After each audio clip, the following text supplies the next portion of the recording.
Lola, bakit po ba palagi na lang tayong tinataboy ng mga tao? Hindi naman tayo masama. Dahil karamihan ay mapanghusga. Lumalayo sila dahil sa itsura natin. Di mas lalo pong ayaw nila sa akin. Dahil ba kalahati ng katawan ko'y may malapad na balat na namumula at bumubukol pa? Pero Lola, hindi naman tayo mabaho kagaya ng mga taong nanlilimos sa kalye. Takot lang sila sa atin kaya't nilalayuan nila tayo.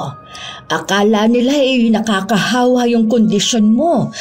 Pero huwag kang mag-alala, Iha. May mga tao pa rin naman na may mabubuting puso Pinalayas pa tayo sa lugar na ating tinitirhan.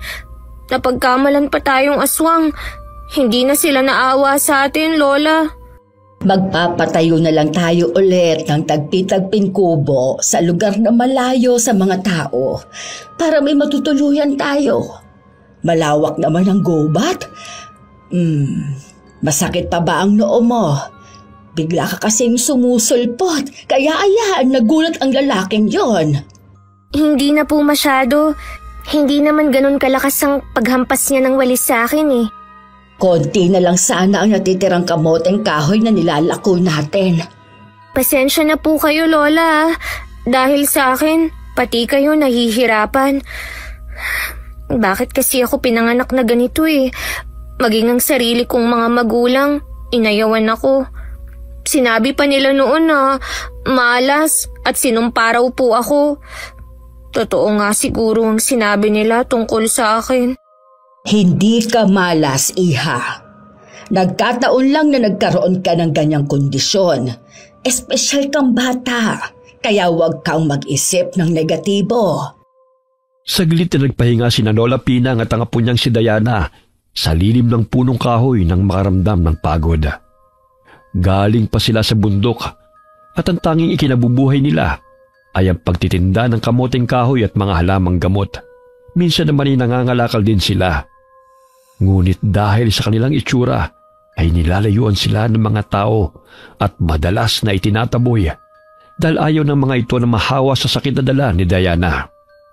Ipinanganak siyang may mastocytosis, isang kondisyon kung saan may abnormal na pagdami ng mast cell sa balat na nagdudulot ng pamumula at bukol. Apo sa pamangkin ni Lola Pinang si Diana. Saksi siya kung paano pandirihan at kamuhian ng sariling pamilya nito ang nooy inosenteng gulang na bata. Kaya minabuti na lamang niyang ampunin ito dahil kawawa ito sa kamay ng mga taong nagmamalupit sa kanya. Lola, tingnan mo may mga bata. Malapit lang siguro ang paaralan dito. Gusto ko rin po sanang makapag-aral kagaya ng mga batang yan. Para hindi na tayo apihin ng mga tao kung may kaalaman ako. Makakapasok ka ulit sa paaralan, pero hindi pa muna sa ngayon. Maghahanap pa tayo ng lugar na matitirhan natin. Sige po, Lola. Sana magkaroon ako ng kaibigan. Palagi po kasi akong kinakantsawan Kadalasan, nasasaktan na nila ako. Hindi ko naman po sila inaano. Marunong ka namang magbasa at magsulat, hindi ba? Opo. Ayos na yan. Ang importante lang naman, marunong ka magbasa at magsulat. Mas mainam pa rin po na mataas ang pinag-aralan. Yun po ang sinabi noon ng aming guro. Kaso nga lang, sa katulad natin na madalas na itinataboy ng mga tao, napakahirap na makipaghalubilo sa kanila. Pero gagawa ako ng paraan upang makapag-aral ka. Masasanay din sila sa'yo. Hindi naman po tayo aswang katulad ng sinasabi nila Muling naglakbay ang maglola hanggang sa makarating sila sa tabing ilog. May nadaanan silang mga kabahayan, ngunit medyo malayo-layo na roon. Lola, parang ang ganda kung dito tayo magpatayo ng kubo. Tsaka ang linis ng tubig Hindi na tayo mamumroblema pa. Ay, pwede naman. Kung meron mang napapadaan iilan lang siguro. Kanina pa tayo naglalakad pero wala naman tayo nakakasalubong Lola, gusto ko po rito. Ang aliwalas ng simoy ng hangin, samahan pa ng malinis na tubig. Hindi na rin gaanong kalayo ang lugar na to sa paaralan. Nakikita ko na ang bubungan, oh. Oh, siya. Makakabalik ka na ulit sa pag-aaral kung makakapagsimula ulit tayo rito. 15 taon na ako, pero grade 3 pa lang ang natapos ko. Nakakainggit talaga ang mga bata, Lola. Nako, huwag kang maiinggit sa kanila. Dahil may mga kaalaman ka na hindi rin nila alam. Ay, halika na. Kumuha na tayo ng mga kahoy at tangkay ng niyog upang makapagsimula na tayo makagawa ng dampa. Sige po, Lola. Magdidilim na, kaya't nagpahinga na sila sa paggawa ng kubo. Maaari na nila itong pagpahingahan dahil may bubong at dingding na pinagtagpi-tagpi nila. Humiga si Diana sa sahig na gawa sa pinagkumpul-kumpul na tangkay ng yoga. Ay, salamat. May matitirhan na tayo. Sana hindi na tayo palayasin ng mga tao rito. Oh, etong kamote luto na, kaya kumain ka na. Araw-araw kamoting kahoy ang kinakain natin. Hindi ko na tuloy alam kung ano ang lasa ng karne at isda, Lola. Sana naman makakain rin tayo nun sa susunod na araw.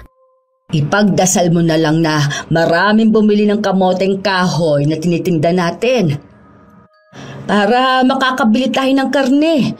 Sa ngayon, tiis-tiis na lang muna. Hindi naman po ako nagmamadali. Masarap pa rin naman tong kamoteng kahoy. Habang kumakain ay may napadaang lalaki sa kanilang kubo at agad na pumasok roon na. Kaya't natakot si Diana at napayakap kay Lola. Anong kailangan mo? May pagkain ba kayo dyan? Nagugutom na kasi ako eh. Ilang araw na ako hindi kumakain. Itong kamote sige na, lumabas ka na. Ay, bakit kayo natatakot sa akin? Hindi ko kayo sasaktan ha. Hihingi lang naman ako ng pagkain eh. Mabuti pa kayo, hindi kayo madamot. Hindi katulad ng mga taong hinihingan ko. Ayaw nila akong bigyan ng pagkain. Sino ka ba? Saan ka nakatira? Tsaka bakit ang dumi-dumi mo? Ako si Budoy. Diyan lang ako nakatira sa kabilang dako oh. Nakita ko kasi kayo na nangangahoy kanina, kaya pumunta ako dito. Bakit nakatakip pa mukha niya, Lola? Wala. Sige na, umalis ka na. Kainin mo na yung kamote. Huwag kayong matakot sa akin. Hindi ako salbahe. Kaibigan ako. Lalabas na sana si Budoy sa kubo. Ngunit dahil sa kanyang kuryosidad, ay hinablot niya ang balabala na nakatakip sa mukha ni Diana. Ganun na lamang ang pandidilat ng mga mata nito dahil sa takot sa dalagita. Aswang! Aswang! Hoy! Hindi ako aswang! Hindi! Aswang ka! Katulad ng mga nakikita ko, ikaw ang aswang na kumakain ng laman! Baliw! Hindi ako aswang gaya ng pinagsasasabi mo! Aswang! Hindi aswang si Diana. May sakit lang siya sa balat. Umaripas ng takbo ang lalaking wala sa katinuan nang tumambad sa paningin nito ang kakaibang mukha ni Diana. Patalon-talon pa ito sa pagtakbo dahil sa takot. Hey, nako! Kahit sino talaga na makakita sa kondisyon mo natatakot sa'yo, apo. Hindi na po ba to gagaling, Lola? Ipinanganak ka ng ganyan Marahil lamana mo yan sa mga ninuno mo. Ay, bakit nangyari sa akin to? Gusto ko lang naman na mamuhay ng normal Ang mga kapatid ko po ba ay ganito rin? Hindi, iha. Ikaw lang ang ganyan. Ewan ko nga ba sa nanay at tatay mo kung bakit nagpapaniwala sa sinasabi ng mga tao na anak ka raw ng maligno. Kaya inako ko na ang pagpapalaki sa'yo dahil sa hindi ka nais-nais na trato nila sa'yo. Paano po ako matatanggap ng ibang tao kung ang sarili kong mga magulang tinataboy rin ako? Sadyang makitid lang talaga ang utak nila, apo. Mahal at tanggap naman kita. Magkakaroon ka rin ng kaibigan balang araw. gumawa ka ng kabutihan. Yan ang pakatandaan mo. Sige na, matulog na tayo. Bukas maaga pa tayong gigising para maghanap ng maaaring pagkakitaan dito sa gubat. Niyakap ni Diana si Lola Pina nga. Mahal na mahal niya ang matanda dahil ito lamang ang nagtatanggol sa kanya mula pa noong pagkabata niya. Sinubukan itong ibalik siya sa kanyang mga magulang noong siya'y 8 taong gulang. Ngunit ayaw na siyang tanggapin ng mga ito. Maging ang mga sariling kapatid niya ay kinatatakutan siya. Nagising mula sa mahimbing na pagkakatulog ang dalagita nang may marinig siyang may umaalulong. Ngunit batid niyang hindi yun ang galing sa aso o lobo. Naghihilig pang nakatulog si Lola, kaya dahan-dahan siyang bumangon upang tukuyin kung saan nanggagaling ang ingay na yon. May aswang kaya rito? Pero parang hindi naman nakakatakot ang tinig na yun, kundi nakakainis. Ay, ito, may malaking sanga ng kahoy. Huwag siyang magkakamali na sumalakay dahil hindi ko siya uurungan. Sumilip mula sa labas ng kubo si Diana. Ngunit wala naman siyang nakitang naroon. Muli na naman niyang narinig ang alulong. Dahan-dahan niyang sinundan ng ingay hanggang sa mapansin niya ang lalaki na siyang may kagagawa noon. Aswang na siya? Sa itsura niya, parang baliw lang talaga siya. Umiikot-ikot pa siya habang sinusuntok ang dibdib. Tapos, iiyak at tatawa.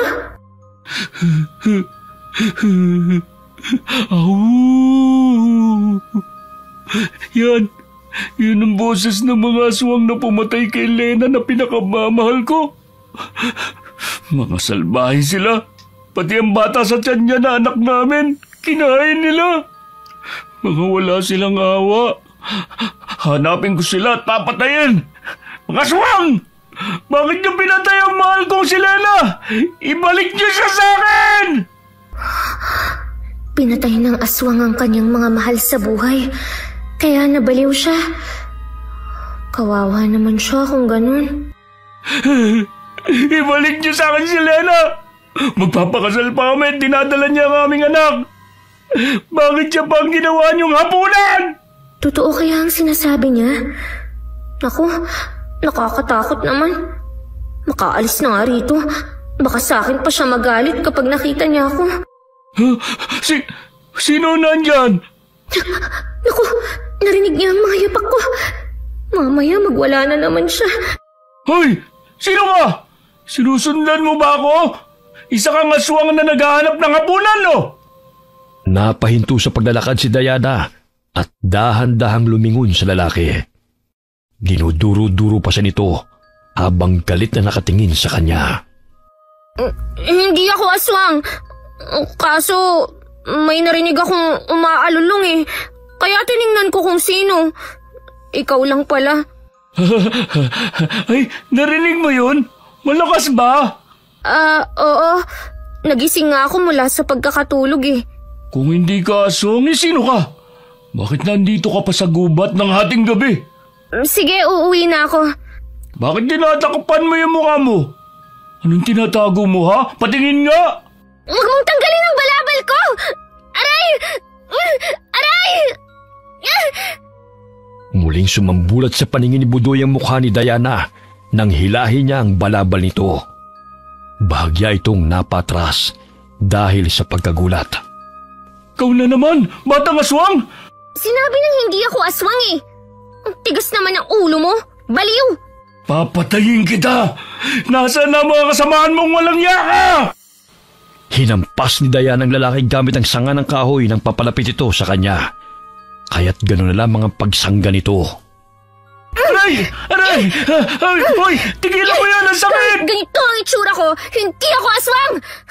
Niwala nga akong pangil, Pero pangit ka pa rin! Baka mamaya may lumabas na mga galamay dyan sa bukol sa mukha mo at sipsipin ang dugo ko Diyan ka na nga! Baliw! Tumakbo si Diana pauwi ng kubo at nakasulubog niya sa daan si Lola Pinang. Nagulat pa siya nang hawakan siya nito sa braso, kaya't hinihingal siyang napahinto. Saan ka ba nanggaling na bata ka? Sino naman ang kalaban mo sa kalagitnaan ng gabi? Akala ko kasi kanina may aswang eh. Ang lakas ng alulong. Ang baliw na lalaki lang pala ang may gawa nun. Umuwi na nga tayo. Sa susunod ha, huwag kang lumabas nang hindi mo ako kasama. Mamaya mapahamak ka pa. Lalo na at baguhan lang tayo sa lugar na ito. Hindi pa natin kabisado ang daan. Opo, Lola. Oh, nasaan na ang lalaking yon? Tumakbo rin po papasok ng gubat. Ay, nako! Kayo talaga! Bumalik silang maglola sa kubo. Habang si Budoy hindi mapakali sa loob ng gubat at nagtago sa mga talahiban. Aswang nga kaya yun nakaharap ko? Pero bakit wala siyang pangil? At hindi niya ako nilapa? Ang sakit ng likod ko sa palo niya. Salbahe rin siya. Kinabukasan, maagang nagising sina Lola Pinang at Diana upang maghanap ng prutas at maaaring ibenta na makukuha sa gubat, maging ang kahoy na gagawing panggatong. Lola, marami na po akong naipong sanga ng kahoy dito. Tinalian ko na rin ng baging. Mga 5 bugkos na ang nandito. Kaya mo bang buhatin yan? Opo, sanay naman po ako rito eh. O siya, halika na para maibenta na natin yan. Agad niya isinuot ng dalagita ang balabal at tanging ang mga mata lamang niya ang nakikita. Sa tuwing naaarawan ng kanyang balat ay mas lalong namumula yun at nakakaramdam siya ng hapde. Kaya't upang hindi matuyot ay nilalagyan niya yun ng langis na gawa ni Lola Pinang. Dumaan sila sa mga kabahayan. Ngunit tinataboy lamang sila ng mga tao na kanilang pinagbebentahan. Manong, may kahoy na panggatong po kami rito. Baka po gusto nyo. Pambili lang po ng makakain. Marami pa kaming kahoy dito eh. Ibenta mo na lang sa iba. Sige na po. Imbes na 15 ang bugkos, 10 piso na lang po para sa inyo. Ang kulit mo rin eh, no? Umalis ka na nga rito. Baka mamaya magkasakit pa mga anak ko sa takot eh. Tingnan mo oh. Umiyak na! Hala, alis! Tayo na, Lola. Ayun, may pamamahay pa naman. Doon na lang natin ibenta to. Ang suplado naman ng lalaking nakatira dito. O sige, akin na ang 2 bugkos para gumaan yung dala mo. Kaya ko pa naman ito, Lola. Oh, ayun, may tao na lumabas sa bakuran. Dali-daling lumapit ang maglola sa taong nagwawalis. Agad nilang inalok ito ng panggatong at kamuting kahoy na nakuha nila sa gubat. Nang ilapag ni Diana ang binuhat na kumpol ng panggatong, ay nalaglag ang balabal na nakatakip sa kanyang mukha. Kaya't tumambad sa paningin ng ginang ang kakaibang itsura ng dalagita. Malakas siyang hinambalos nito ng walis sa pag-aakalang isa siyang aswang. Aray! Mayang! Naku! Eneng! Huwag mo na masaktan ang apo ko! Hindi siya masamang tao! Gaya ng inaakala mo! Namumula sa galit ang babae, kaya't dali-dali silang umalis sa lugar na yun. Binato pa sila nito at tinamaan sa likod ang dalagita. Walang hiyang babaeng yun! Ayaw makinig sa paliwanag natin! Ganoon na lamang kabilis ang kanyang kamay na manakit. Umupo ka na muna rito at gagamutin ko yung likod mo. Ayos lang po ako, Lola. Hindi naman po ganon kasakit eh. Pagpasensyahan mo na sila, Apo. Balang araw, mamumulat din sila na mali ang ginagawa nilang panghuhusga. Lola, sorry po ah. Kasi pati kayo nadadamay dahil sa akin.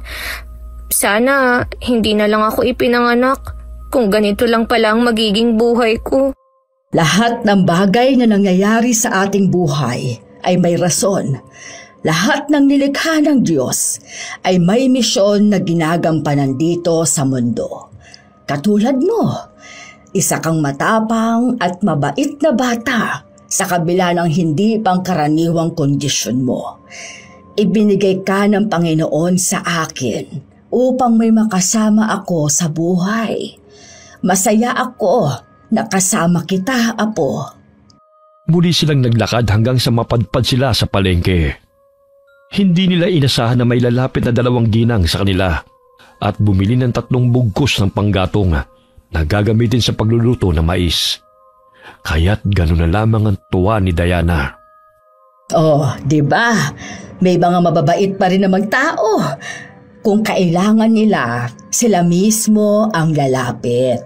Mas mabuti po palang pumuesto tayo rito, Lola. Ay, oo nga. Oh, sige na, bumili ka na muna doon ng pagkain. Alam kong gutom ka na.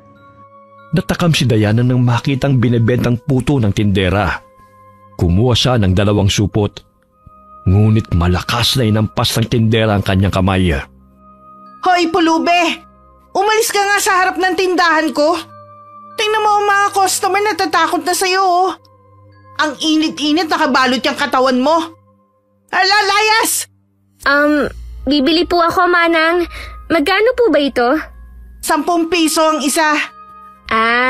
Ito pong pera. 2 ang bibilhin ko. Nandilat ang mga mata ng tindera nang makitang namumulat bukol-bukol sa braso ng dalagita. Kaya't bahagya itong tumayo at binuliwan siya. Ay, ano ba yan? Umalis ka nga rito. Anong klaseng nilalang ka, ha? Bakit ganyan ang balat mo? Manang, hindi po ito nakakahawa. Ito pong pera ko. Umalis ka na. Mamaya kung ano pang sakit na dala mo rito at mahawa pa ako. Nagulat pa si Diana nang biglang sumulpot si Budoy sa kanyang likuran at hinila na naman ito ang balabala na nakatakip sa kanyang ulo. Ganun na lamang ang pagsigaw ng mga tindera dahil sa takot nang makita ang kakaibang itsura ng dalaga. Aswang! Umalis ka, limaw! Oo, Manang, aswang siya. Tingnan mo mukha niya. Sa tuwing gabi lumalabas ang mga galamay niya sa bukol sa katawan. Kakainin niya kayo! Akin na nga yung balabal ko! Hoy! Manong! Akin na yan! Magsilayas kayo rito sa pwesto ko! Mga animal! Halalayas! Ikaw din bali, umalis ka rito! Pinagbabato sila ng tindera ng paninda nito dahil sa takot. Kaya't tumatama ang mga kakanin sa kanilang 2. Imbis na umiyak, kinuha ni Diana ang mga pagkain na ibinabato sa kanya. Yun din ang ginawa ni Budoy. At natatawa pa ito habang dinadampot ang mga pagkain na nagkalat sa lupa. Ilang sandali pa'y kapwa sila tumakbo nang paparating ang iba pang mga tindero upang kuyugin silang 2. Lola, umalis na po tayo rito. Hinahabol po kami ng mga tindero. Bilis! Takbo! Ano ba yung mga dala ninyo? Nagdakaw ba kayo, Apo? Hindi po, Lola. Basta umalis na po tayo rito. Bago pa nila tayo maabutan. Sumunod na lamang si Lola kina Diana at Budoy upang makalayo sa palengke. Nagtago sila sa likod ng gusali na walang masyadong tao. Palingon-lingon sila sa paligid kung merong nakakita sa kanila. Ano ba ang ginawa ninyo? At bakit kayo hinahabol ng mga taong yun kung hindi kayo nagdakaw? At saka, bakit ang dami namang pagkain ang dala nyo? 20 pesos lang ang ibinigay ko sa'yo kanina, Iha. Kasi itong si Budoy ang pangalan ko. Si Budoy kasi, tinanggal na naman ang balabal ko. Kaya nakita ng tindera ang itsura ko. At inakalang aswang ako. Kaya binigay niya sa amin tong pagkain. Anong ibinigay? Binato niya to, no? Tsaka ayaw tanggapin ng pera na hawak ko. Kaya pinaalis niya ako. Dahil marumi raw o baka may sakit akong dala at mahawa pa siya. Bukod dun, tinawag pa akong halimaw. Nakarami na talaga siya sa pang-iinsulto sa akin. Ay, mga tao nga naman, oh. O di ba ang galing ko? Kung hindi ka nga aswang, di mabuti. Para naman palagi tayong may pagkain. Hindi naman tayo magnanakaw Kusa naman nila itong binigay. Sa susunod, Budoy, huwag mo nang gawin yan, ha? Oh, siya, umuwi na tayo. Baka mamaya makita pa nila tayo at kung ano pa ang gawin nila sa atin. Ito pong puto, Lola, oh. Kumain na muna kayo. Habang naglalakad sa daan, napansin nila ang isang sasakyan na napahinto sa tabi ng mga batang naglalakad mula sa paaralan. Lumabas mula sa kotse ang isang matipunong lalaki na siyang madalas na nagbibigay ng pagkain sa mga taga-baryo, si Antonio. May mga kasamaan rin itong pumupunta sa mga liblib na lugar upang mag-abot ng tulong. Oh, pumili na kayo rito. Marami kaming pagkain dala para sa inyo. Lola, tinatawag nila tayo. May pagkain po silang ipinamimigay. Pagkain? Ayaw niyo ba? Ako gusto ko yun. Tara na, Lola. Minsan lang tayo makakatikim ng masarap na pagkain eh. O sige, mauna na kayong dalawa sa pila. Busog na naman na ako sa putong kinain ko. Ganun na lamang ang tuwa ni Dayan at Budoy nang makatanggap ng pagkain na nakalagay sa maliit na karton. May mga delata rin silang natanggap. Natuon ang pansin ni Antonio kay Diana na nooy balot na balot ang katawan kahit maalinsangan ng panahon. Iya, ang init pero nakatalukbong ka. Sayang naman kung itatago mo yung ganda mo. Kasi po, hindi po kasi ako pwedeng maarawan eh. Dahil mas lalong humahapdi ang sakit ko sa balat. Hindi po siya maganda, kaya nagtatago siya. Salamat po sa masarap na pagkain ha. Sana bumalik po kayo rito sa baryo para naman makakain kami ulit ng hindi tinataboy. Magandang araw po sa inyo. Ay maraming salamat sa pagkain na ibinahagi ninyo sa amin. Eka Manang, baka naman matulungan namin kayo sa kondisyon ng apo nyo. Mula nang ipinanganak siya ganyan na talaga ang balat niya. Kaya hindi na po yan magbabago pa. Maraming salamat po ulit sa mga pagkain. Nabitiwan ni Lola ang plastik na naglalaman ng mga delata nang tila may kuryenteng nanalaitay sa kanyang balat nang mahawakan niya ang kamay ni Antonio. Maging lalaki nagulat na tila ba'y napaso at naging balisa ito. Ay, pasensya na Lola at nalaglag. Medyo mabigat ang mga delata eh.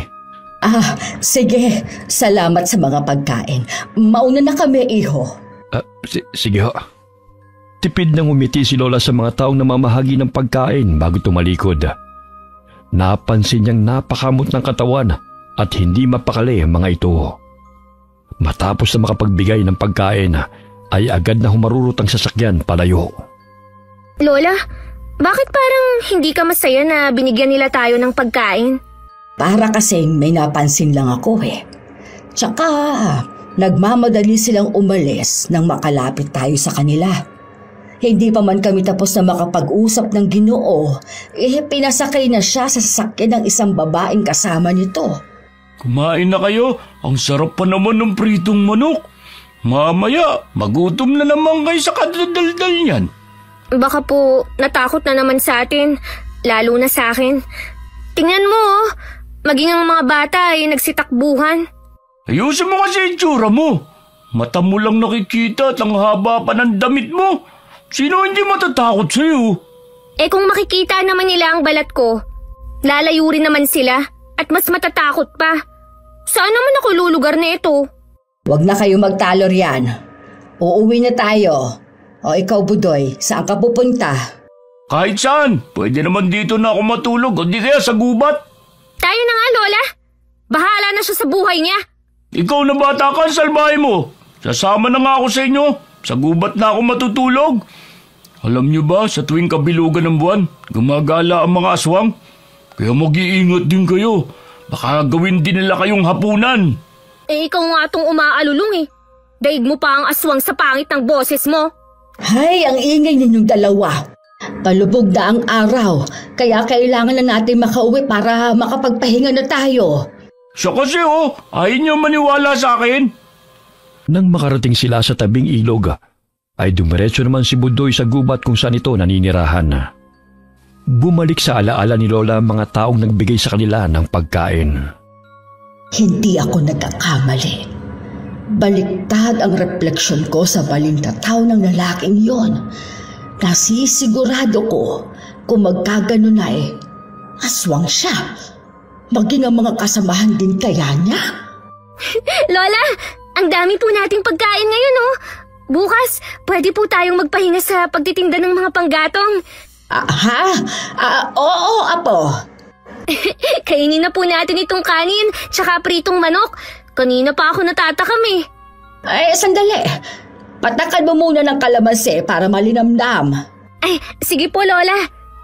Sa tuwing kumakain sila ni Lola Pinang ay pinapatakan nila ng kalamansi ang kanilang kinakaing karne. Sa gayon ay makakasiguro silang ligtas ito mula sa pagyanggaw, kilkig o anumang gawa ng itim na kapangyarihan. Oh, kainin mo na yan. Ligtas naman na eh.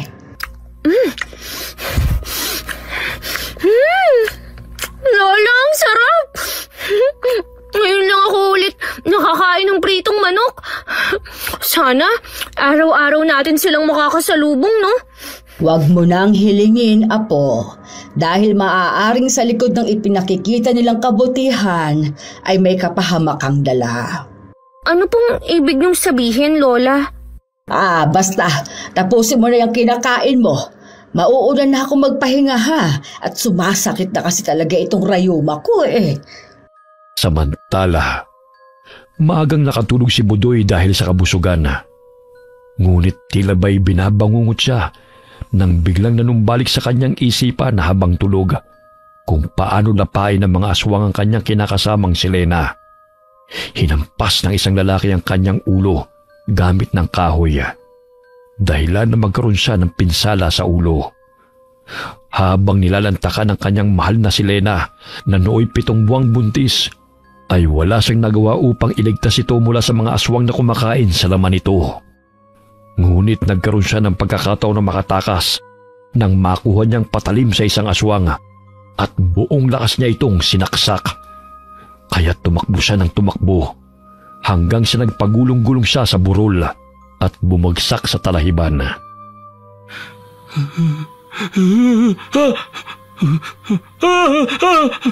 Lena! Lena!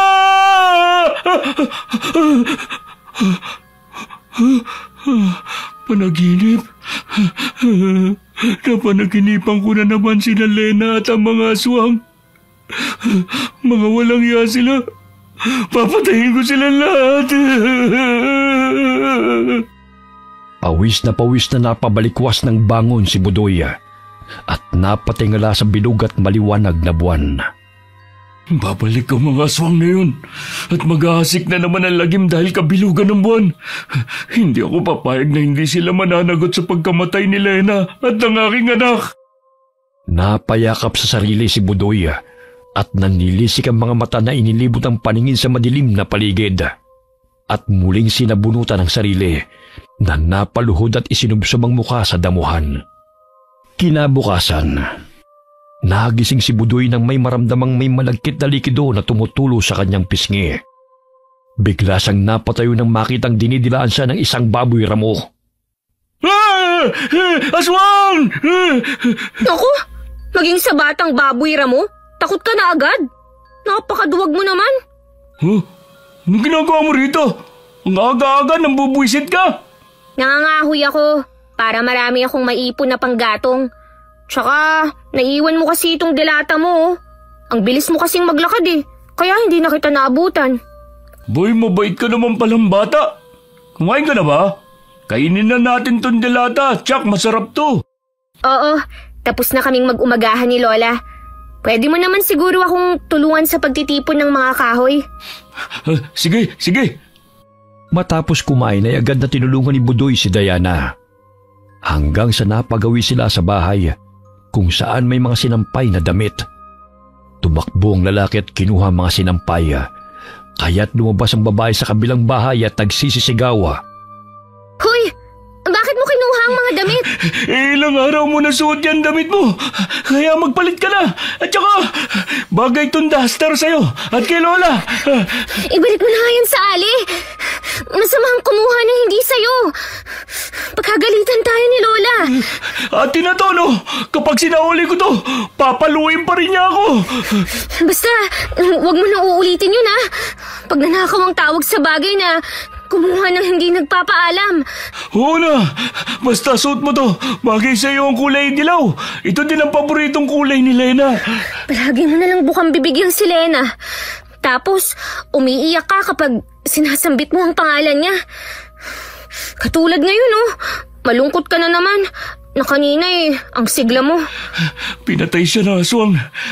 Buntis siya. Kinain nila ang sanggol sa sinapupunan niya. Nakatakas ako, kaya hindi nila ako ginawang hapunan. Totoo ba yan, Manong? Oo, pero ayaw maniwala ng mga tao sa akin. Manong, takbo! Nandiyan na ang ali! Hinabol sila ng babae at pinagbabato dahil kinuha ni Budoy ang mga damit na sinampay nito. Wala nang nagawang babae dahil sa bilis tumakbo ng dalawa. Ay, muntik na tayo ron. Ayan, maligo ka muna bago mo yan suot ha. Ikaw, maligo ka rin. Dahil ang baho-baho mo. Oh, saan na naman kayo nang galing? Ano na naman yung dala ninyo? Lola, damit po. Kinuha ni Manong sa sampayan ng ali. Ano? Ay, ibalik nyo yan. Hindi pwedeng kumuha na lamang kayo ng walang paalam. 3 damit lang naman to eh. Marami pa namang natira dun. Para naman makapagpalit kayo ng damit. Tignan mo yung si Diana. Ang dugyot tignan. Tapos ang baho-baho niya. Sus, nagsalita ang mabango. Ikaw nga puro putik yung katawan mo. Akin na nga yan, para makapagbihis na ako. Huwag na kayong umulit ha. Malilintik na talaga kayo sa akin. Kayong mga bata talaga Yung kahoy na tinipon namin, babalikan ko sa gubat. Naiwan kasi ron eh. Kahit papano hindi na ganun kabalisa at madalas natakot si Budoy. Simula nang makasama nito ang maglola. Nabawasan ang kanyang takot at pagkabaliw dahil may nakakausap na ito. Kahit na paminsan-minsan ay hindi maintindihan ang kanyang kwento, may pagkakataon na matino naman siyang kausap. Naniniwala si Lola Pinang sa sinasabi nito tungkol sa mga aswang. Inabukasan na, muli silang naglakbay upang magtinda ng mga panggatong at ilang prutas na nakuha sa gubat. Habang naglalakad sila sa daan, ay tanaw nila ang batang nadapa. Kaya't patakbong nilapitan ito ni Diana upang tulungang makatayo. Tumayo ka, bata. Naku, may sugat ka sa tuhod. Huwag kayong maglaro malapit sa kalsada Baka mamaya mabangga kayo ng sasakyan. Bitiwan mo ang anak ko! Ikaw yung galising babae sa palengke, no? Isa ka nga ang aswang dahil maging sa bahay namin nasundan mo kami. Layuan mo ang anak ko, animal ka! Ay! Nanang! Nasasaktan ako! Tama na po yung paghahampas sa akin ng tsinelas! Ineng! Tama na yan! Hindi aswang ang apo ko! Tinulungan na nga kayo ng anak mo Ikaw pa itong galit! Tingnan nyo nga yung mga itsura nyo. Mga dayo lang kayo sa baryong to at dito nyo napili na maggasik ng lagim. Lumayo kayo sa amin mga kampon ng dyablo! Oo, dayo lang kami rito. Ngunit nandito kami para magtinda, hindi manakit. Naghahanap buhay kami sa gayon may panglaman sa kumakalam na sikmura. Ngunit kayong mga tao ay mahilig na manghusga sa panlabas na anyo. May sakit sa balat ang apo ko, pero hindi siya masamang tao. Pareho lang naman kayong aswang. Hindi mapagkakatiwalaan yung mga pagmumukha nyo. Halika na po, Lola. Umalis na lang po tayo rito. Lumayas na kayo. Baka ingudgud ko pa ang pagmumukha nyo sa kalsada. Mga walang iya kayo. Ang anak ko pa napili nyong biktimahin. Aalis na po kami. Bantayan nyo kasi ang anak nyo para hindi makalabas sa bakuran. Gamutin nyo po ang tuhod niya dahil may sugat siya. Hayaan mo na sila ha. Imbes na magpasalamat, tayo pa ang napasama. Lumakad na palayo ang maglola.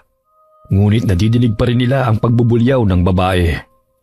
Hindi nakasama si Budoy nung araw na yon dahil abala ito sa pangunguhan ng mga mangga sa gubat. Ilang sandali napansin nila na huminto ang sasakyan sa gilid ng kalsada at bumaba ang mga taong namimigay ng mga pagkain sa mga taga-baryo.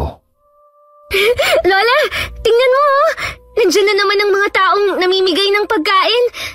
Humingi tayo sa kanila. Ilako na lang natin itong mga panggatong. Kung maaari, iwasan mo sila ha. Dahil ramdam ko ang nagbabadyang kapahamakan sa tuwing nariyan sila. Ano po ang ibig niyong sabihin, Lola? May puwersang nananalaytay sa kanilang katawan na hindi katulad sa pangkaraniwang tao. Naramdaman ko kasi yon nung nakaraang araw nang mahawakan ko ang kamay ng isa sa kanila. Hindi pa ako nagkamali sa buong buhay ko. Nakilatisin kung sino ang normal na tao at hindi. Mga aswang sila? Maalam silang magtago ng kanilang itim na enerhiya. Kaya't kapag mahinang manggagamot o albularyo, hindi malalaman na aswang sila. Wala sa itsura nila ang pagiging aswang. Tapos, napakabait nila sa mga taong mahihirap. Hindi lahat ng nakikita ng pangkaraniwang mong mga paningin ay totoo. Karamihan ay mapagbalat kayo. Kaya wag na wag mong tanggalin ang kwintas na ibinigay ko sa iyo dahil makatutulong yan laban sa mga kaaway. Binigyan ni Lola ng kwintas ang kanyang apo na may taglay na mutyang luyang dilaw. Dahil nung bata pa ito'y sakitin at natitipuhan ng mga itim na elemento. Malakas ang bisa ng mutya ng luyang dilaw laban sa mga aswang dahil hindi sila nakakapirme sa lugar kung saan malapit ang taong nakakapagtangan ng mutya sa pangangati ng kanilang katawan at pamamantala. Kung saan-saan napadpad ang maglola hanggang sa makaamoy sila ng nakakasulasok na amoy na nanggagaling sa kasukalan. Wala nang napapagawi roon kaya't sinundan nila ang pinagmumulan ng amoy. Lola, ang baho naman. Wala na sigurong mga pamamahay rito, kaya sa palengke na lang tayo magtinda. Nararamdaman kong hindi nang galing sa nabubulok na laman ng hayop ang pinagmumula ng mabahong amoy. Ang baho-baho na rito. Tsaka may mga langaw na oh. Dumito ka na lang. Ako na ang maghahanap. Hindi ko na talaga kaya ang amoy. Parang masusukan na po ko, Lola. Napahinto sa paglalakad ng matandang babae nang makitang nabubulok na laman ng tao. Kalahating katawan at tanging dibdib ng isang lalaki ang nagmamay-ari noon. Dali-daling bumalik si Lola sa kinaroroonan ng apo upang akayin ito na lisanin ang lugar na yon. Hindi ako nagkakamali. May mga pumapatay sa baryong ito. Ano po bang nakita mo, Lola? Laman ng tao. Kaya kailangan nating maging handa upang puksain ang may kagagawan nun. Ha? Paano kung umalis na lang kaya tayo sa baryong to, Lola? Natatakot po kasi ako eh. Kahit saan tayo magpunta, hindi pa rin tayo ligtas sa mga nilalang na naghahasik ng lagim. Maging ang buhay ng mga tao rito ay nanganganib. Kung ganun, ano na ang gagawin natin? Paghandaan ang kanilang paglusob. Dumiretso sila sa palengke upang makipagsapalaran kung may bibili sa mga kahoy na panggatong. Humihinto rin sila sa mga basura na kanilang nadadaanan at nangangalakal ng basura upang ibenta sa junk shop. Umupo sila sa gilid ng kalsada at inilapag ang bungkos ng panggatong na kanilang dala. Inilagay ni Diana ang isang lata sa kanyang tabi na nooy nakita niyang pakalat-kalat sa daan. Ilang sandali sinita sila ng isang tindero dahil ayaw nitong may mga pulubing umuupo sa gilid ng kanyang pwesto. Iho, hindi kami nanlilimos. Nagpapahinga lang kami ng aking apo. Kung maaari, dumito na muna kami. Humanap na lang kayo ng mapipwestuhan. Mamalasin pang tinda ko sa inyo eh. O, tingnan nyo. Umiiwas sa mamimili rito dahil sa tao sa inyo, manang. Sige. Lilipat na lang kami. Matumal lang yung tinda niya. Sinisi pa tayo. Doon na lang tayo, Lola. Marami-raming tao na ang naroon. Siya. Dalhin mo na yung mga panggatong. At ako na ito mga kamoteng kahoy at halamang gamot. Muling naglatag ng sako si Diana nang makarating sila sa gilid ng lumang gusali. Doon sila pumwesto at inilapag ang kanilang mga dala. Saglit siyang nagpaalam kay Lola upang ihatid sa junk shop ang mga kalakal na kanilang naipon. Nang biglang mabangga niya si Budoy. Saan ka pupunta, Diana? Ibibenta ko lang tong mga kalakal na nakuha ko sa daan kanina. Akala ko, di ka na pupunta rito. Nasaan si Lola? May sasabihin ako sa kanya eh. Ay nako, gutom ka na naman kapag natataranta ka. Samahan mo na lang ako na ibenta to para makabili na tayo ng pagkain. Diana, bumalik sila. Yung mga aswang nakita ko kanina. Pinatay nila yung lalaki sa gubat. Sigurado ako sila yun. Sandali nga lang. Samahan mo na ako sa junk shop. Ilang hakbang na lang oh. Hanggang sa makarating sila sa junk shop, ay hindi pa rin tumitigil sa pagkwento si Budoy. Naririnig din nila mula sa dalawang lalaki na naroon ang usapan tungkol sa nakita nitong malaking aso kagabi na humabol sa kanya. Mabuti na lamang ay may dumaang 3 tanod na nagro-ronda, kaya napahinto ang malaking aso at tumakbo patungo sa kasukalan. Ngunit sigurado ito na hindi yun pangkaraniwang hayop, kundi aswang. Maging sila gustong patayin ng mga aswang. Oo na, naniniwala na ako sa'yo. Kunin muna natin ang pera bago umalis. Puntahan natin si Lola. Sabihin natin sa kanya.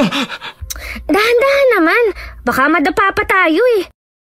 Dahil sa kakulitan ni Budoy, nahulog ang balabala na katakip sa mukha ni Diana. Kaya't gano'n na lamang ang pagkagulat ng dalawang binata nang makita ang itsura ng dalagita at napasigaw. Ang isa'y nahulog pa sa bangko na inuupuan nito. Tumakbo sila palabas ng junk shop dahil itinuro pa siya ng lalaki. Ako na naman ang itinuturo nilang aswang. Ang kulit mo kasi Manong eh. Tumakbo na lang tayo para hindi nila tayo mahabol. Pasensya ka na, hindi ko sinasadya. Muling tinakpan ng dalagita ang kanyang mukha. Dahil sa pagmamadali na bangga niya si Antonio at ang mga kasamahan nito na nooy papunta ng palengke. Ay, naku, sorry po sir. Oh, bakit nagmamadali kayo? Dahan-dahan lang. Nasaktan ka ba? Hindi naman po. Sorry po ulit Tumango si Antonio at agad na tinalikuran ng dalagita dahil sa hindi mawaring naramdaman. Wala na silang dalang pagkain. Di ba sila'y namimigay? Oo sila. Ubus na siguro. Pansin kong naiinis sila sa'yo dahil kamot ng kamot yung kasama niya. Mukhang nahawaan mo yata ng galis mo eh. Ay, hindi kayo. Eh di sana, nahawaan na rin kita kung may galis nga ako. Halika na, puntahan na natin si Lola. Kilala ng mga tao sa palengke ang grupo ni Antonio dahil madalas silang bumibili roon. Nabaling ang tingin ng lalaki kay Lola, kaya't mabilis itong umiwas sa matanda. Nandito sila. Malapit ang loob ng mga tao sa kanila. Ngunit ramdam kong nagbabalik kayo lamang sila. Sadyang iniiwasan nila ako dahil hindi sila makatiis sa bisa ng mutya. Lola, may sasabihin ako sa'yo. Oh, akala ko ba'y magpapahinga ka? Bakit ka nandito? Nakita ko sila sa gubat. Kinakaladkad nila yung lalaki. Sigurado akong gagawin nila itong hapunan sa gabi. Tama ka, Budoy. Kailangan nating maghanda dahil umaaligid lang dito ang mga aswang. Minsan, naiiwan pa nilang bahagi ng katawan ng kanilang biktima sa kasukalan. May nakita ka rin po ba, Lola? Kanina akala namin nabubulok na laman ng hayop. Ngunit sigurado akong kapirasong katawan iyon ng tao. Maraming aswang. Nakakatakot. Pumapatay sila. Sinisip-sip nila ang dugo kagaya ng ginawa nila sa pinakamamahal kong si Lena. Bago ka maghurumentado riyan, itong tinapay para maibsan yung galit mo. Ay salamat. Kanina pa nga akong gutom eh. Lah, ang bilis naman magbago ng reaksyon mo. Wala pang 1 minuto. Basta pagkain, tumitino ka na agad. Teka nga. Akala ko ba kukuha ka ng mangga sa gubat?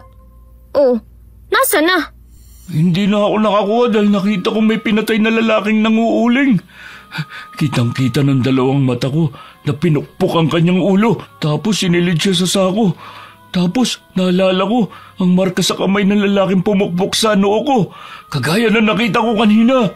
Sigurado ka ba, Budoy? Opo, sigurado ako. Hindi ako nagsisinungaling. Binuhat ni Budoy ang mga bugkos na mga kahoy na panggatong at dinala sa mga tinderang nagluluto ng mga kakanina. Kaya't agad yung naubos. Masaya itong bumalik kina Lola at ibinigay ang pera. Kanina pa kami rito, pero wala man na lumalapit. Mabuti na lang at dumating ka, Budoy. Kaya naubos ka agad ang mga panggatong. Siyempre naman, Lola. Sinabi ko kasing kukunin ko ang kanilang paninda kung hindi nila bibilin yung mga kahoy. Kaya yun, napilitan sila. Ang galing mong dumiskarte, Manong. Bilib na talaga ako sa'yo.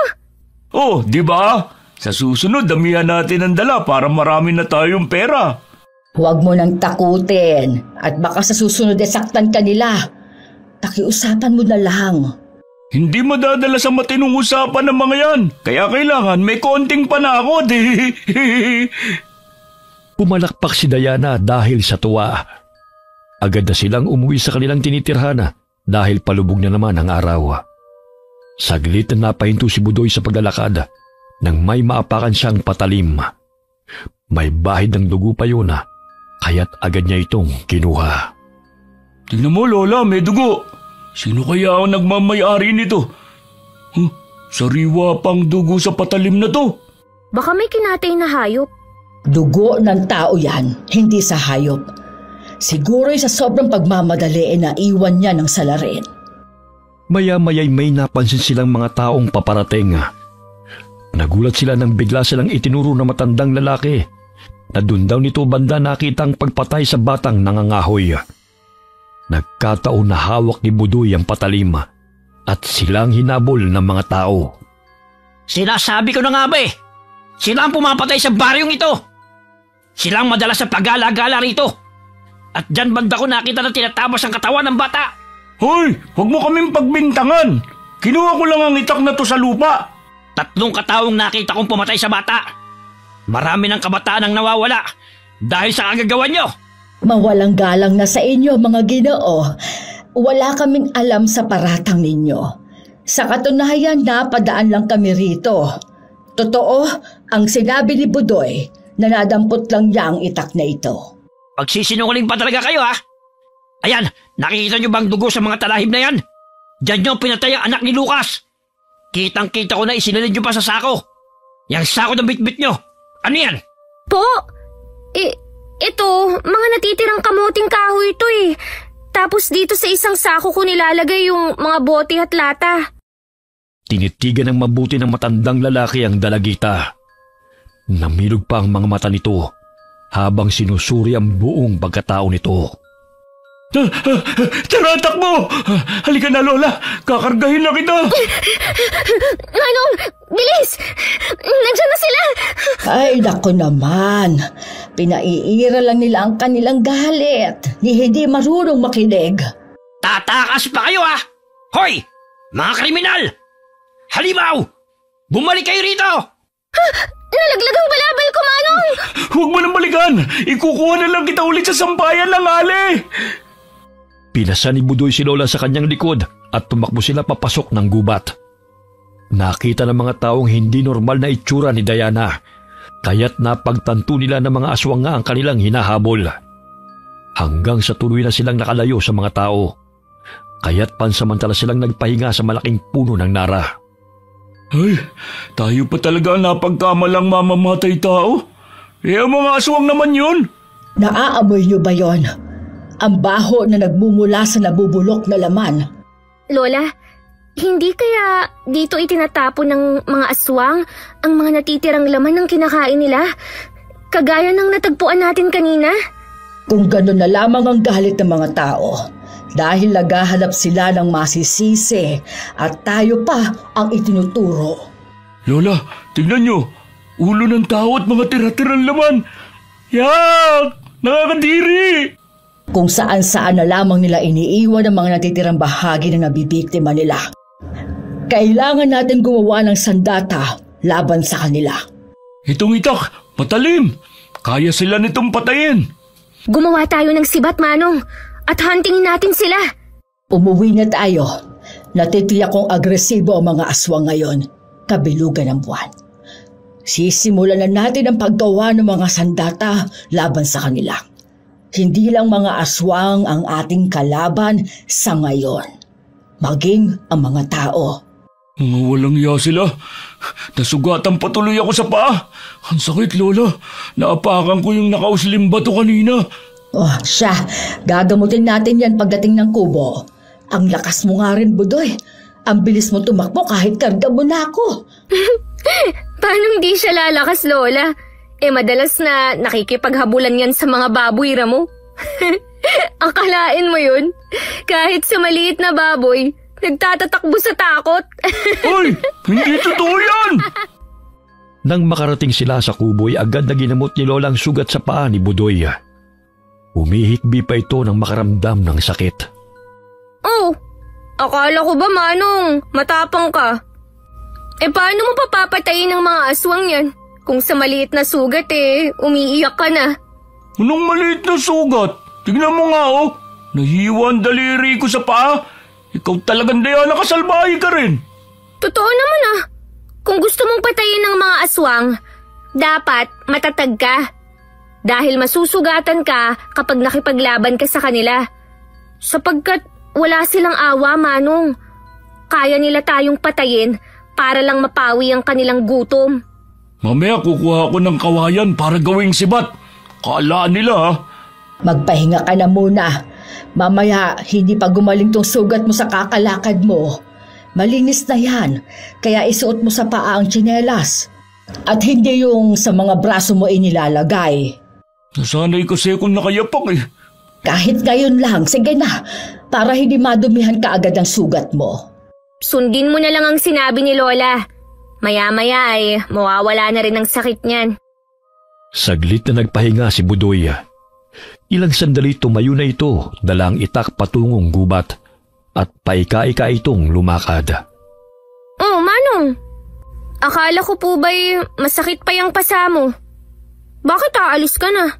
Hindi na masyado. Kailangan na natin gumawa ng sandata laban sa mga aswang na yun.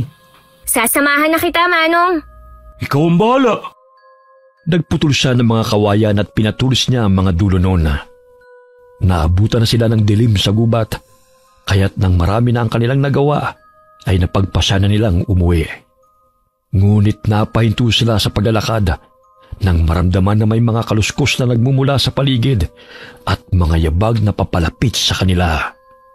Napalingon si Budoy sa kanyang likuran at tumambad sa kanilang paningin ng taong may matatalim ng ngipin. Naglalangis ang katawan at nanilisik na nakatingin sa kanila. Mabutit nandito pa kayo. Hindi na ako mahihirapan sa paghahanap ng pagkain. Aswang! Kayo ang pumatay kay Lena, papatayin kita! Ang tapang mo namang taong grasa ka. Naamoy ko ang lansa ng dugo mo. Pero pwede na rin naman yan para pantawid ng gutom. Sige, lumapit ka! Tatabasin ko yung ulo mo! Sa tingin mo ba'y kaya mo ko? Gayong isang tadyak lang ititilapong ka na! Lumundag ang aswang patungo kay Budoy at hinawakan niya ito sa magkabilang balikat upang sakmalin. Nabitiwan niya ang patalim, kaya't ganoon na lamang ang kanyang pagpupumiglas upang makawala.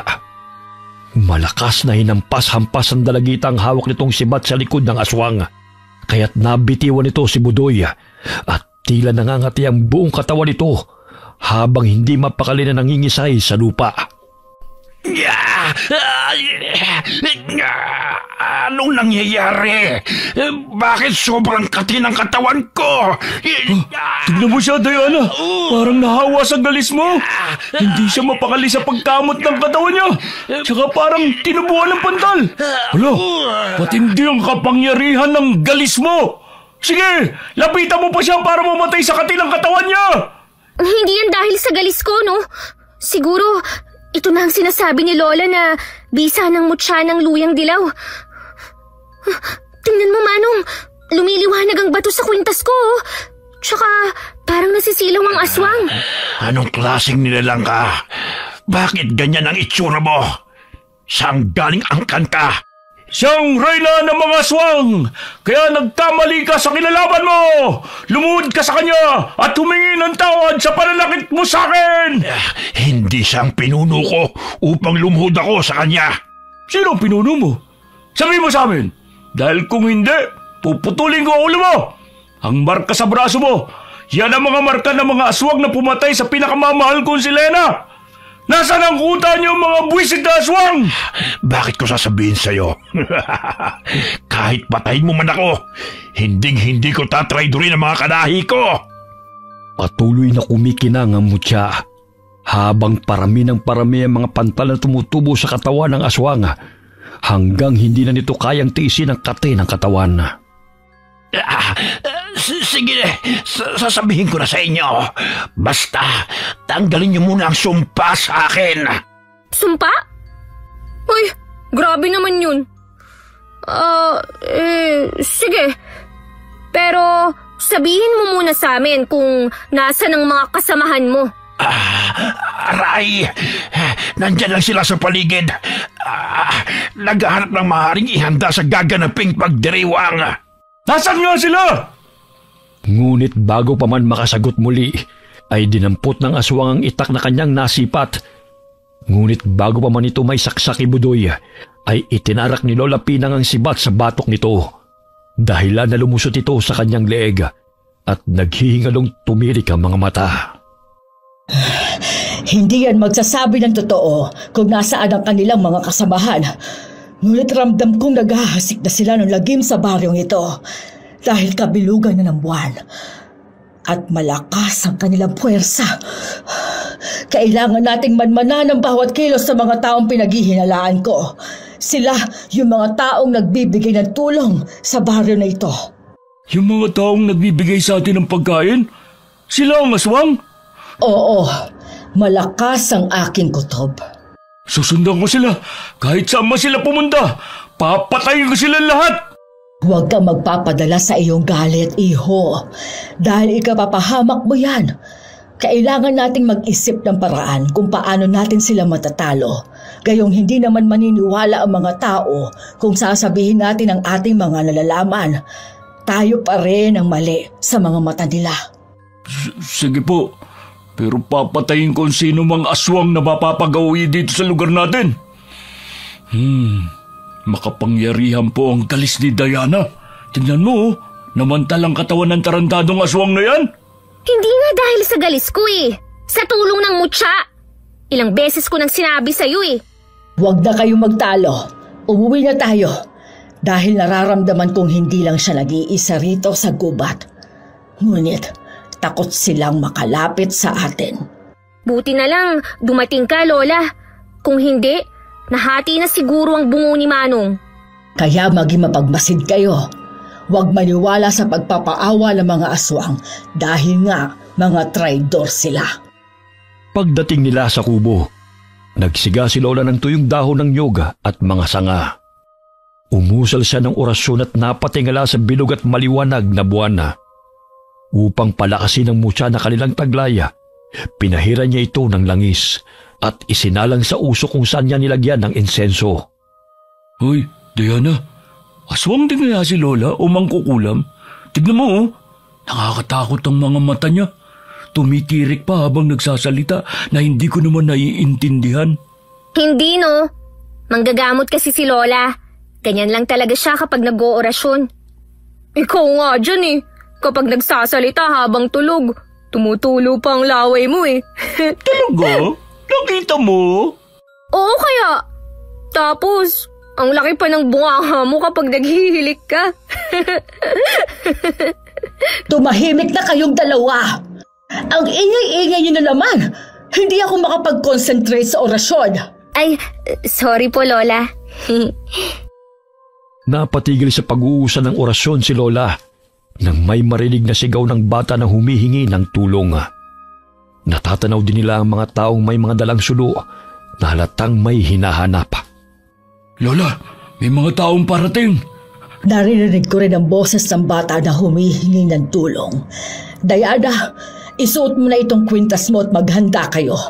dahil nasa paligid lang natin ang mga kalaban. Hindi lang isa, kundi nagkalat sila sa baryong ito upang mambiktima. Opo, Lola. Kanya-kanya silang dampot ng mga sibat na ginawang sandata. Ang hawak ni Lola ay ang kanyang tungkod na may mga tinik na gawa sa tanso. Ayan ang mga aswang na kumuha sa anak ko! Kitang-kita ko na kinaladkad nila ang anak ko palabas ng bintana! Lola, yan ang tindera na nakasagutan natin nung nakaraang araw. Ngayon, pinagbibintangan na naman tayo. Tumakas na po tayo rito dahil ang dami niyang kasama. Ang bata na humihingi ng tulong ay marahil anak niya. Tayo na, hanapin natin bago pa mahuli ang lahat. Huliin niyo sila mga kasama! Tumatakas sa mga aswang na yan! Pumasok ng gubat sina Lola upang tumakas sa mga taong humahabol sa kanila sa pag-aakalang sila ang aswang na humablot sa bata. Lola, bakit tayo tumakas? Hindi naman tayo ang aswang na hinahanap nila. Sa tingin mo ba, maniniwala sila sa ating hindi tayo mga aswang? Sarili lang nila ang kanilang pinapaniwalaan. Bago tayo humarap sa kanila, tugisin natin ang tunay na aswang at ipakita sa kanila na hindi tayo masama. Tama si Lola, Manong. Sasaktan lang nila tayo. Tumahimik muna kayo. Naririnig kong iyak ng bata. Doon banda. Dahan-dahan nilang sinundan ng ingay. Doon nakita nilang humahangos ang batang lalaki na nasa 10 taong gulang. Binalibag siya ng aswang sa ugat ng puno at akmang dudukutin na nito ang laman loob. Ngunit sinabuyan siya ni Lola ng langis na may sangkap ng halamang gamot, kaya't napaigtad ito ng mapaso. Aray! Walang iyakang matanda ka! Sino ka? At anong ginagawa mo rito? Pakawalan mo ang bata kung ayaw mo masaktan. Ang tanda mo na upang makipaglaban pa. Marupok na yung mga buto mo. Pero ang angas mo pa rin, ha? Malakas siyang hinampas ni Lola gamit ang tungkod ito na may tinik, dahilan na masugatan ito sa mukha. Matanda na ako, pero hindi ako umuurong sa labanan. Lalo na sa mga katulad ninyo mga halangang bituka. Ginagalit mo talaga akong matanda ka. Walang sino man na makakapigil sa amin dahil ang mga taong ito ay pinapataba namin para gawing pagkain. Kaya huwag ka nang makialam pa. Gunggong! Alam ko kung sino-sino kayo. Kayo mga taong nagkukunwaring may malasakit sa mga mahihirap. Ngunit sa likod ng inyong pagpapakita ng kabutihan ay may masama kayong hangarin. Wala ka nang pakialam. Umalis ka na rito kung ayaw mong baliin ko pa yung marupok mong buto. Hoy! Aswang! Huwag mong sagot-sagutin si Lola ng ganyan, ha? Baka gusto mong butasin ko ang tagilira mo. Aba, kasama mo pa ang baliw na to. Duwag naman yan eh. Buhay ka pa palang animal ka. Naningkit ang mga mata ni Budoy nang maalala na yun ang aswang na pumasok sa kanilang bahay at humiwa sa tiyan ni Lena. Natatanda niya ito dahil sa malaking peklat nito sa dibdib. Ikaw ang pumatay sa mahal ko! Natatandaan kitang hayop ka! Budoy, ako na bahala sa kanya. Kargahin mo ang bata at ilayo niyo siya rito. Ang kunat din ng buhay mo. Pero sige lang, nabuhay ka man noon. Titiyakin kong papatayin na kita ngayon. Dahil sa tulo ng mutyang inusala ni Lola ng orasyon, tila ba'y naging ginto ang kanyang mga mata. Maging si Dayan ay nakaramdam ng pagbabago sa kanyang katawan dahil sa lakas na nananalaytay sa kanyang mga ugat. Hinampas ni Lola ng paulit-ulit ang aswang gamit ang kanyang tungkod, ngunit tila ba'y hindi ito natinaga. Gamit ang matalim na kukoy sinugod nito si Lola, ngunit tinadyakan siya na matanda, dahilan na tumilapon ito at napasandal sa puno ng akasya. Aray! Ang lakas niya! Anong meron sa matandang yan? Oh, akala ko ba'y papatayin mo ako? Bakit parang takot na yung itsura mo? Sino ka ba, ha? Bakit mo kami pinakikialaman? Ang lahat ng mga tao sa baryong ito ay pagmamay-ari namin dahil kami ang nagpapakain sa kanila. Kaya wala kang pakialam kung ano man ang gagawin namin sa kanila, tanda! Hoy! Hindi mo sila pagmamay-ari at wala kayong karapatang kitlin ang mga buhay nila kung kailan ninyo gusto. Tatayo pa sana ang aswang, ngunit hinataw ni Budoy gamit ng itak ang binti nito. Dahil sa galit ay nanggigigil niyang pinuto ng paa ng aswang. Pumalahaw ito ng ubod lakas na siyang kinagimbal ng mga taong naghahabol sa kanila. Hinayupa kang baliw ka! Walang iya ka! Ipaparanas ko sa iyo ang sakit ng ginawa mo kay Lena at sa aming magiging anak.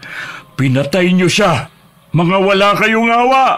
Kahit tadtarin ko man ng pilong-pilo ang katawan mo, hindi mo na maibabalik ang buhay na mahal ko. Pero sisiguruhin ko na hindi na kayo makakapambiktima pa uli. Inilabas ng aswang ang mahaba nitong dila upang itusok sa tiyan ng lalaki. Ngunit maagap ang kamay ni Lola at hinila ang dila nito at pinulupot sa tungkod. Nandidilat pa ang mga mata ng aswang dahil sa pamimilipit sa sakit. Umiiyak na itinarak ni Budoy ang sibat sa dibdib nito hanggang sa mangisaya at unti-unting manghina. Hindi magtatagal, babawian na siya ng buhay. Kaya tayo na. Kailangan na malapatan ng gamot ang batang yan bago pa malagutan ng hininga. Lola, yung likod niya maraming galos. Tapos ang paa niya napilayan. Ako na ang kakarga sa kanya. Paano yan, Manong? Maging ang mga tao'y hinahabol din tayo. Kung magpapakita tayo sa kanila, sasaktan nila tayo. Ako na magdadala ng bata sa kanila.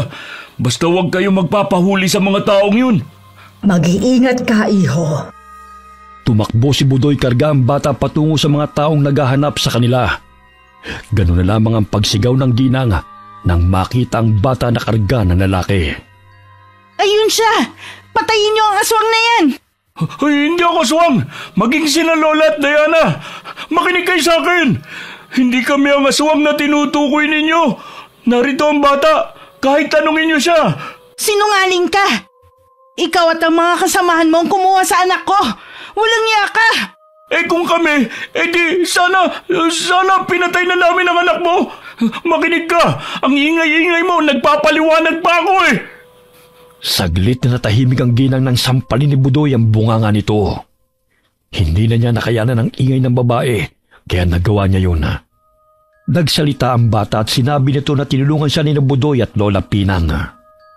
Kung gusto niyo makita ang aswang, sumama kayo sa akin. Ang ingay-ingay mo eh. Pinatay namin yung aswang na kumuha sa anak mo. Kapag nalaman ko nagsisinungaling ka, tatamaan ka sa akin. Hindi ka kasi naniniwala sa sinasabi ko eh. Ang daldal mo. Sampaling kuli ang bunganga mo eh. Sumama sila kay Budoy upang puntahan ang aswang na sinasabi nito. Ngunit nandilat ang mga mata ng lalaki nang makitang wala na roon ang bangkay ng aswang. Kundi tanging ang bahid ng dugo lamang ito ang naroon. Oh, nasa na ang aswang na sinasabi mo?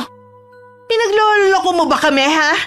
Hoy, babae! Hindi ako sinungaling! Nandyan lang siya kanina eh. Oh, eto pa nga yung sibat na ginamit ko sa kanya oh. Tingnan mo, may dugo pa. Gusto mong maniwala kami sa'yo? Eh siguro pinagtatakpan mo lang ang maglola na aswang na yun eh. Kung ikaw na baliw, inuto nila. Kami hindi. Ilabas mo ang mga kaibigan mong aswang. Sinabi nang hindi sila aswang eh. Kanina ka pa. Umuwi na lang kayo at gamutin mo na yung anak mo. May pilay siya sa paa at sa likod niya may mga sugat. Umuwi ang ginang at ang mga kasamahan nito dala ang anak. Pailing-iling na lamang si Budoy na tinatanaw silang palabas ng gubat. Saan na kayo pumunta yung aswang na yun? Imposible namang nabuhay pa siya. Manong, halika rito. Oh, nasan yung aswang dito? Kinuha ng mga kasamahan niya. Huwag kang maingay. Nagtatago lang sila sa paligid. Pinapakiramdaman ni Lola ang puwersa nila dahil susundan natin sila. Lulusubin natin sila? Paano natin sila matatalo kung tayong tatlo lang? Baka marami sila at lapain nila tayo. Tara na! Kailangan nating sirain ang kanilang pagtitipon-tipon dahil maraming kabataan ang masasawi ngayong gabi kapag pinabayaan natin sila. Hindi lang ba ang batang yun ang biktima, Lola? Marami pa? Oo, nararamdaman ko. At yon ang ibinubulong ng kapangyarihan ng mutya sa akin. Huwag kayong mag-alala. Tutulungan tayo ng gabay. Sinong gabay? Nasaan siya? Wala naman ako nakikita. Nandyan lang siya sa paligid. Parang hangin na hindi nakikita. Siya yung engkantada na nagbigay ng mutya kay Lola. Hindi ko kayo maintindihan. Sumasakit lang ulo ko sa inyong dalawa eh. Binaybay nila ang masukal at madilim na daan. Sa tulong ng mutyang gabay ay natunto nila ang kuta ng mga aswang. Malayo na yun sa mga kabahayan. Napagitnaan ng bundok at gubat. Naalala ko, Lola. Dito sa lugar na to nila kami dinala ni Lena. Sa malaking bato na yan kung saan nila pinahiga ang mahal ko bago hiwain ang tiyan niya. Tumahan ka na nga, Manong. Tumutulo ang uhog mo sa ulo ko, oh. Tumahimik nga kayong dalawa. Mamaya may makarinig sa atin dito. Lola, dito pala nila dinadala ang kanilang bihag. Karamihan ay mga bata, oh. Teka, nakikilala kong lalaking yun, oh. Yung lalaking nagsasalita sa gitna sa tabi ng apoy. Siya Si Antonio. Ang madalas na namimigay ng pagkain sa atin. Hindi nga ako nagkamali na mga aswang sila. Ano pang ginagawa natin dito? Puntahan na natin at patayin ng mga aswang na yan. Huwag kang magmadali. Kailangan nating isa-isahin ang mga yan. Dahil baka mapahamak ang mga bata. Unahin ko na lang ang mga bantay. Tatabasin ko mga ulo nila. May paparating. Uy, tingnan mo yun. Nahawa na naman sa galis mo, Diana. Kamot sila ng kamot ng katawan. Ang lakas talaga ng kapangyarihan mo. Bisa nga ng mutya. Hindi kalis. Ang kulit mo rin, Manong eh. Dahil sa hindi makayanan ng kati ng katawan, ay kiniskis ng aswang ang kanyang likod sa punong kahoy. Lingid sa kalaman ng mga ito, ay bisa yun ang mutya ng luyang dilaw. Umiinit ang kanilang balat dahil sa namamantal at nagkakasugat-sugat kung kanilang kakamutin. Nakita nito ang tatlo, kaya't umalulong ito upang ipaalam sa kanyang mga kasamahan. Ngunit maliksing inihagis ni Budoy ang sibat patungo sa bunganga ng aswang, dahilan na lumusot yun sa lalamunan nito. Mag-iingay ka pa, ha? Yan ang bagay sa'yo. Uy, ang liksi mo na, Manong ah. Ang galing-galing mo. Siyempre naman, malakas na ako. Doon tayo, banda. Mukhang may kakatayin na sila. Maging alisto kayong dalawa. Hinampas ni Lola ng kanyang tungkod ang aswang na humaharang sa kanyang harapan. Lumiwanag ang balintataw ni Lola na animoy hinihigop ang enerhiya ng aswang. Sasakmalin sana sa nito, ngunit sinakal siya ng matanda. Tila ba'y lumampas ang itim na hangin sa bunganga nito. Binitin siya ni Lola at hinagi sa isang aswang na nakabantay din sa paligid. Sinong may gawa nito sa'yo? Ako, bakit? Mapangahas kayo! Ang lakas ng loob niyong pumunta sa aming kuta. Gusto niyo yata maging handa sa ginaganap ng pagdiriwang. Hindi na! Dahil hindi na kayo makakatikim na sariwang laman at dugo. At titiyakin ko na huling gabi niyo na ito. Mayabang katanda. Ngunit hindi ubra yung kayabangan mo. Bakit hindi? Nagawa na namin patayin ang ilan sa mga kasamahan mo. Kaya magagawa namin kayo ubusin. Magsasalita pa sana ang aswang, ngunit hinampas ni Budoy ang mukha nito. Kaya't nagalit ito at kinalmot nito ng mahabang kuko si Lola. Ngunit pinigilan nito ang braso ng aswang at pinilipit. Aray! Ang braso ko, tanda, ang sakit. Bakit ang lakas mo? Aray! Dahil sa kamuting kahoy. Kumain ka noon para kasing lakas ka rin ni Lola. Inilabas ng aswang ang mahaba nitong dila upang ipulupot sa leeg ni Lola. Ngunit hinambalos ni Diana ang likod nito ng sibat dahilan na mabilaukan ito. Ngunit hinila nito ang paa ni Budoy, kaya't nagpagulong-gulong sila pababa. Umalulong ito ng malakas upang ipaalam sa kanilang mga kasamahan na may kalaban. Anong inaalulong mo, ha? Para kang baliw! Mga tarantado kayo! Pinatay ninyo ang anak ko at ang babaeng pinakamamahal ko! Isusunod kita para magkita-kita na kayo sa impyerno! Ikaw ang may sungay, oh! Kaya ikaw ang nararapat doon para matupo ka ng apoy! Mga wala kayong awa! Paulit-ulit na sinuntok ni Budoy ang aswang. Kahit patpatin man siya'y malakas pa rin ang kanyang kamao, kaya't nasasaktan ito. Sa tulong ng mutya ng gabaya, lumiwanag ang mga mata niya dahilan na masilaw ang kalaban nitong aswang. Anong nilalang ka? Bakit lumiliwanag yung mga mata mo? Tao, bakit? Dahil sa lakas ng pagkakasakal ni Budoy sa aswang, ay hindi nito makahinga. Unti-unting lumuwag ang pagkakakapit ito sa likod ng binata. Nasugatan man siya ngunit hindi siya nakaramdam ng sakit. Samantala, natataranta ang mga aswang nang malaman na may mga kalabang nakapasok sa kanilang kuta.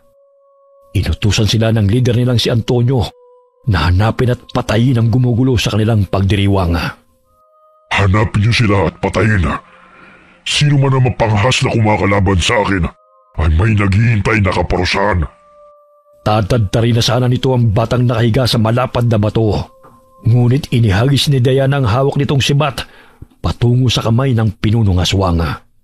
Kaya't nabitiwan nito ang patalima at napalingon sa dalagita. Tinanggal niya ang balabala na nakatakip sa kanyang mukha. Kaya't gano'n na lamang ang pagkagulat ng pinunong aswang. Ikaw? Anong klase kang nilalang? Huwag kang magtatakang kalabanin ako dahil pagsisisihan mo ang gagawin ko sa'yo. Pakawalan mo ang mga bata! Kaya pala panaybigay mo ng pagkain dahil pakikinabangan mo rin pala. Manloloko ka! At sino ka naman para pagsalitaan ako ng ganyan? Isang hamak na pakilamera lang kayo ng matanda. Inihagis ng pinunong aswang ang patalim patungo sa dalagita. Ngunit maliksi itong nakailaga at maagap na nasalo ni Lola Pinang ang patalim. Ganun na lamang ang gulat ng pinunong aswang sa liksi na maglola. Mga hangal, sinira niyong aming pagdiriwang, pues kayo ang una kong papatayin. Hindi ka magtatagumpay sa masama mong balak. Kung noon, nauuto mo ang mga tao, ngayon malalaman na nila ang sama ng budhi mo. Ginamit mo ang kahinaan nila upang mapaniwala sila na isa kang huwaran. Ngunit ang totoo ay mapagbalat kayong nilalang na hindi dapat tularan. Ang galing mo naman sa baligtasan, tanda. Akala mo ba maaapektuhan ako sa mga matalinhaga mong salita? Isang pagkakamali ninyo ang tumungtong kayo sa teritoryo ko dahil pare-pareho kayong pagsasaluhan namin ng mga kasamaan ko. Tumalon ito upang hablutin si Diana. Ngunit biglang umilaw na naman ang mata niya dahilan na masilaw ang pinunong aswang. Hindi ito tinatablan ng pangangati ng katawan dahil may pananggalang din ito. Bagamat dahil sa liksi na maglola, sa tulong ng mutya ng luya ay nagawa nilang mailaga ng bawat pagsugod ng mga aswang. Maging ang dalagita ay hindi makapaniwala sa lakas at liksi ng kanyang taglaya. Sinipa niya sa panga ang isang aswang, kaya't bumagsak ito sa damuhan. Tumakbo siya at dinampot ang sibat na naroon sa lupa at itinarak sa noon ito, dahilan na mangisay ito ng kanyang bunutin. Ang lakas niya. Kakaiba ang itsura ng batang ito. Anong klaseng aswang kaya siya? Saan siya nanggaling? Oh, bakit parang natutulala ka na riyan? Nakaramdam ka ba ng takot? Wala sa isipan kong salitang takot. Baka manginig ka kapag tinampas ko na yung ulo mo, tanda. Ready, gawin mo! Ang dami mo pang sinasabi! Muling sinugod ng pinunong aswang si Lola. Ngunit maliksay siyang inilaga nito. Hinampas siya ni Lola ng tungkod sa balikat, kaya't nakaramdam ito ng sakit. Nang bumao ng mga tansyong tinik sa kalamnan nito, tinadyakan siya ni Lola sa sikmura, dahilan na matumba siya sa damuhan. Nakatsamba ka lang, tanda. Pero lulod ka rin at magmamakaawa sa akin. Ikaw ang paluluhurin ko upang malaman ng mga taga-baryo na ang taong tinitingala nila ay isa palang bulok ang pagkatao. Dahil sa kagagawa ninyo, isinisisi sa amin ang mga patayan na pagkawala ng mga tao. Yun pala, kilala lang nila ang tunay na may kagagawan. Hindi mangyayari yan dahil uunahan na kita. Muli itong tumayo at sinakal si Lola. Nabitiwan ni Lola ang tungkod dahil sa lakas ng pinunong aswang. Nandidilat pa ang mga mata nito dahil sa galit. Ibinuka nito ang bunganga upang higupin ang lakas at enerhiya ng matandang kalaban. Ngunit muling nagliwanag ang mutya sa kwintas ni Lola. Imbis na ang lakas ni Lola Pinang higupin nito, ang mismong lakas nito ang hinigop ng kwintas. Anong nangyayari? Bakit parang namamanhid ang buong katawan? Hindi mo kaya ang kapangyarihan ng mutya, Antonio. Huwag mong maliitin ang katulad kong manggagamot na nagmula pa sa lahi ng mga babaylan. Pulubi man kami sa inyong paningin, pero may lakas kaming hindi ninyo alam. Ang init ng katawan ko. Parang hindi ako makahinga. Lola, tingnan mo. Maging ang kwintas ko'y umiilaw na rin. Tsaka parang hinihigop ng mutya ang mga enerhiya ng mga kalaban natin. Yan ang sinasabi ko sa iyo, Apo, na kung magigising ang kapangyarihang taglay ng mutya, ay tuloy-tuloy na yan. Lalo na sa matinding kapahamakan na kanyang nararamdaman. Hindi ka nito bibiguin. Ito ang ipinamana ng lolo ko sa akin. Tama na. Hindi ko na kaya. Pakiusap, tigilan niyo na ito. Huwag mo akong linlangin. Dahil ang walang pusong katulad mo ay hindi nararapat na kaawaan. Hindi ka nga naawa sa iyak at panaghoy ng mga batang ito. Kung hindi kami dumating, ay napatay mo na silang lahat. Lumalabas ang itim na kapangyarihan sa bawat aswang na naroon. Hindi makapaniwala ang mga bata sa kanilang nasaksihan. Ang nooy iyak ay napalitan ng paghanga. Maging si Budoy ay napanganga at binitiwan ng kalaban na nooy bugbog na ang muka. Tila ba'y natutuyo ang mga balat ng mga aswang dahil inuubos ng kapangyarihan ng mutya ang kanilang lakas. Ilang sandali tumigil ang pag-ilaw ng mutya, kasabay ng pagbagsak ng mga kalabang aswang. Nanumbalik ang normal na itsura ng mga ito bilang tao. Ngunit tila ba'y gulay na hinang-hina ang mga ito. Buisit kang matanda ka. Nagsama ka pa ng halimaw. Hindi ako halimaw na kagaya nyo.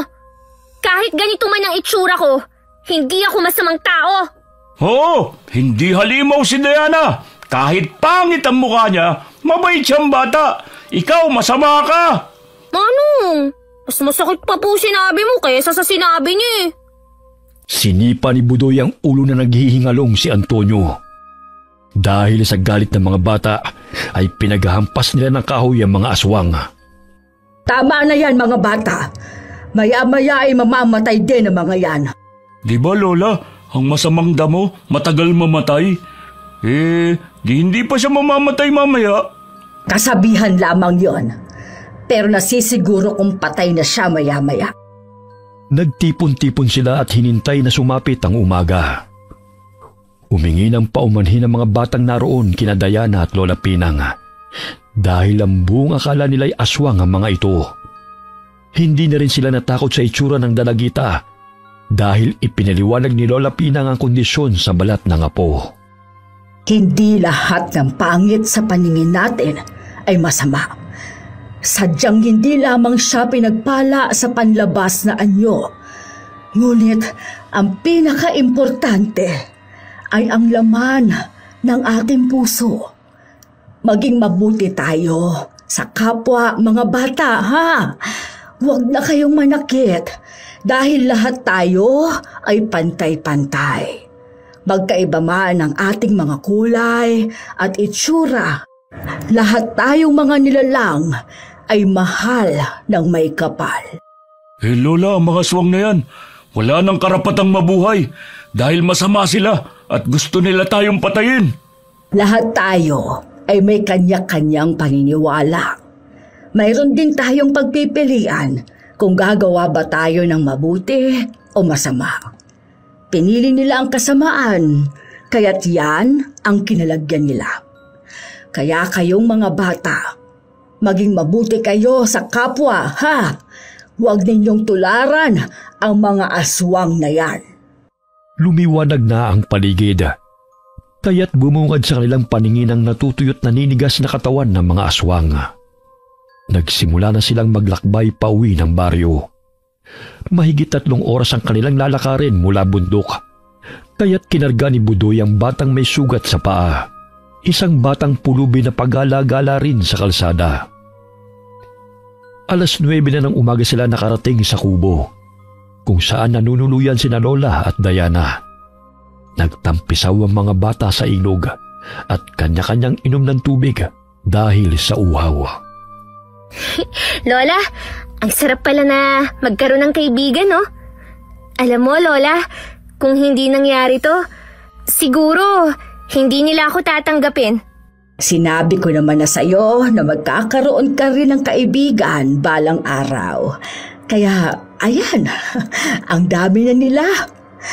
Sandali ha, at magluluto ako ng kamoteng kahoy.